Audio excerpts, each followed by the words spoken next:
Learning style. What is learning style? Learning style is the way in which a person starts to concentrate on, process, internalize, and remember new and difficult information. Learning style is the way in which a person retains and absorbs information and skills. Now, learning style is comprised of both biological and developmental traits that make the same environments and other resources effective to some other people and ineffective to others. Now, let me first ask the audience, what, based on your experiences, when do you learn best? Or when do your learners learn best? Now, based on the given answer by the audiences, is that there are really different ways on how a certain person learns best. People prefer to use different sensory modalities when they process information and demonstrate distinct ability when they are going to remember complex information either by hearing, seeing, experiencing it, or mastering it through hands-on learning. Now, just like the fingerprints, no two individuals are exactly the same or possess the same learning style. Now, before we could diagnose our learning style or as well as to our students' learning styles, we need to consider first or to be aware of the different elements that may affect the way we learn. Now, based on the research made by Dr. Rita Don and Kenneth Don and of course by Price, is that there were 18 identified categories that may affect how the student the way they learn. But the researchers used the factor analysis, so that's why the 18 categories was grouped or was classified into 4 stimuli. Now, environmental includes elements like sound, light, temperature, design, emotional, motivation, persistence, responsibility, structure, sociological elements, um, colleagues, self, pair, team, authority, varied, or the combination of different sociological elements, physical, perceptual, intake, time, and mobility. Now, learning style inventory. How good is this? according to the research, the selected test was well researched and reported extensively in different literature. So, James Wallace used the LSI in 1995 to study or to diagnose the different learning styles of Filipino students. And here is the result.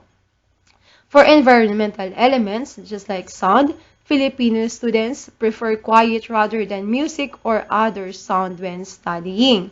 Now, for light, Filipino students need bright light to concentrate. Now, for temperature, Filipino students prefer cool temperature. For design, Filipino students prefer formal design. So, what is this formal design? According to James Wallace, Filipino student enjoy sitting in a wooden chair, steel, or plastic chair. Now, according to the researcher, is that as a teacher, we really need to be aware of this kind of element because, for example, if a learner is doing his or her homework on the floor at home, so it could be difficult for this learner to be in the formal design. So if the teacher is unaware of this attitude, of this learning style, and it will have a friction between the teacher and the student. Now, for emotional elements, persistence was mentioned, and according to James Wallace, Filipino students tend not to be persistent. Filipino students, according to him, is taking um, often take frequent breaks, and they tend to do activities simultaneously. And after doing, he will not stay doing only one thing. Even if or she is not yet done with that activity, he will now going to do another activity. He will stay on it, and then later, he will now going to do the second activity. Then after, until that he could not finish the activity anymore. They began something, stay with it for a while, stop and do something else, and later return to earlier assignments until that they could not now finish the work. Okay, now for sociological, it was not also mentioned, but what do you think? Is the Filipino student could work with an adult or with a teacher, or they are more concentrated doing by themselves, by herself or himself, or he is much more concentrated if he or she have a friend, have one or two friends, or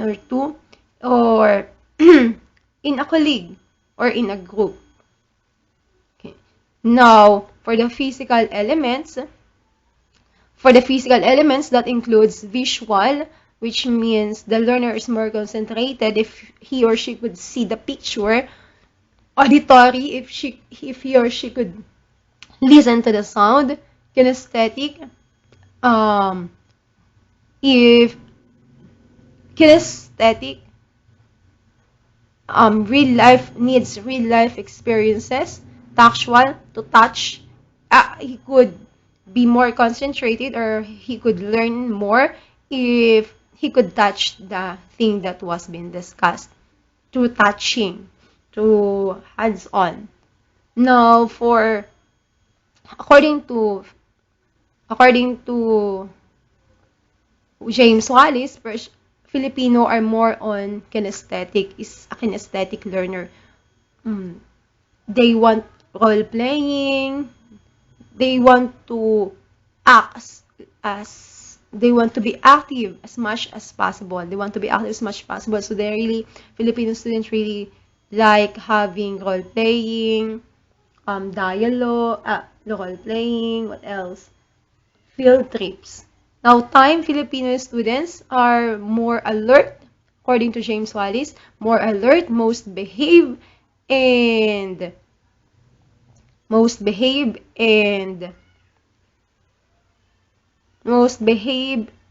and pay attention in the morning. Now, mobility, just like the perceptual strength, kinesthetic, so in mobility, they would like to be active as they could be. Now, there are different instructional programs here in the Philippines, and each instructional program responds on how the teacher is being oriented. So, teacher is oriented depending on the instructional program that he or she is part with. Okay, types of instruction, and of course, instructional program, each program responds um, to the learning style. Depends upon learning style corresponds to the each program responds to different learning styles, and each program is an excellent program for students whose learning style characteristics are complemented by the philosophy and practices it represents. For example, for types of instruction program, traditional, individualized, open, and alternative. Now, for the traditional, the orientation for the teacher is that the teacher is responsible for helping students to achieve grade level standards. Children are expected to pay attention, take their work seriously, and be good. Lesson plans are written for an indication for the principal what is being taught, what will be taught for the day. Now, for the traditional, we have here the required student skills and learning style characteristic. For example, the required student skills is to accept what is taught is necessary, valuable, and interesting. So the learning style characteristics, one of the learning style characteristics is that traditional is authority-oriented. Another example is required student skills to learn at his or her desk wherever it has been placed. Now, the learning style characteristics is sound, light, and temperature, and not factors. Now, for individualized classroom, the teacher is responsible for diagnosing, prescribing for, and guiding each student through the learning process. Recognizing the different elements of learning style, he or she permits the students to work anywhere in the environment in any sociological pattern that they choose. Now, for example, to identify those objectives, sources, activities, and assessment devices that need to be fulfilled, this will be done by students who can function independently and with a teacher for students who need guidance. Learning style count is varied of responsibility.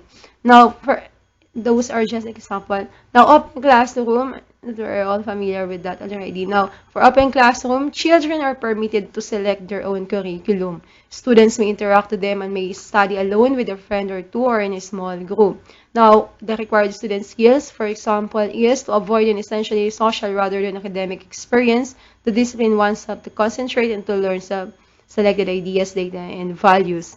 Now, it's responsible. The learning style in an open classroom is responsible and motivated.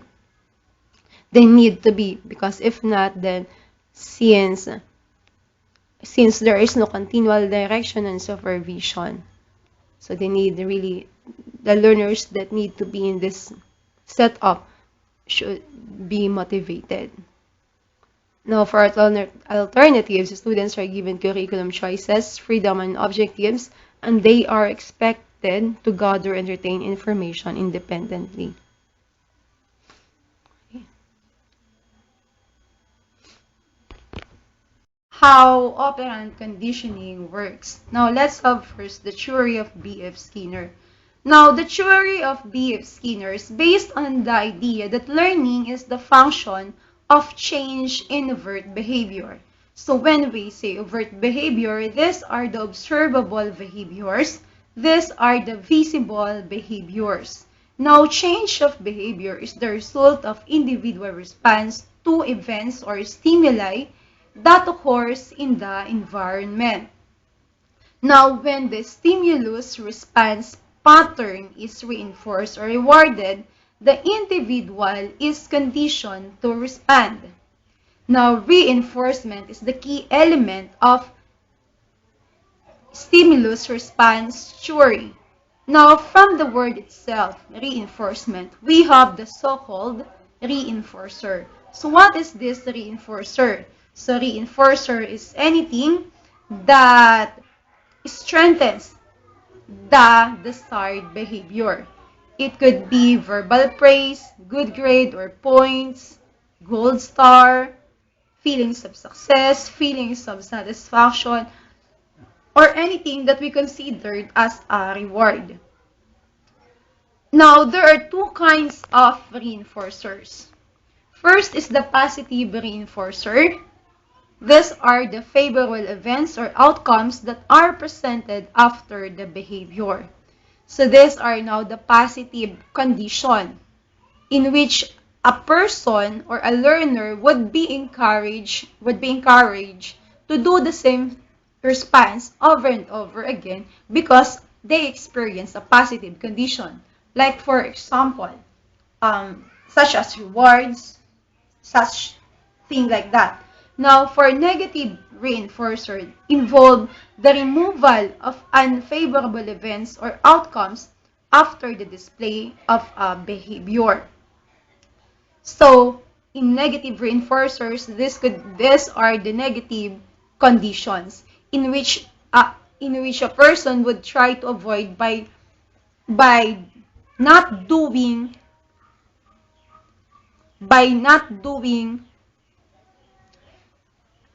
the kind of behavior that would lead to negative experience or to a negative condition. Okay, so now operant conditioning is a systematic program of rewards and punishment to influence behavior or to bring about the desired response. Now, operant conditioning relies on two basic assumptions about human experience and psychology.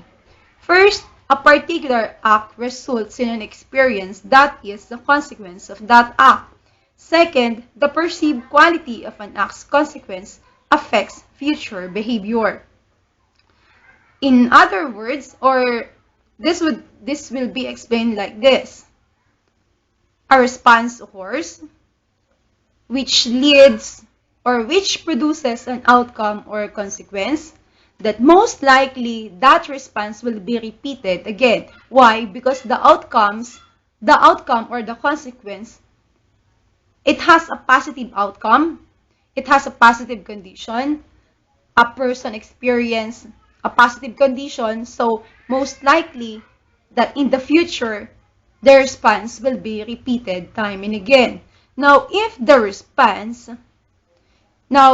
outcomes of a certain response, the person experienced negative condition, so most likely that response will not be repeated again. Or perhaps the response will be changed for that person to avoid that negative experience, that negative condition. Now, in other words, operant conditioning holds the central idea that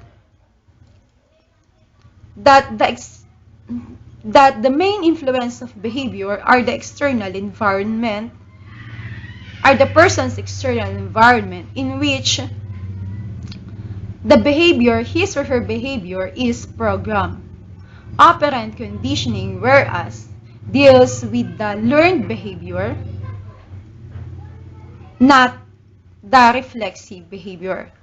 Unlike the classical conditioning, it starts with the reflexive behavior. Start from the unconditioned stimulus, and then there is the unconditioned response. So learned behavior is not like that.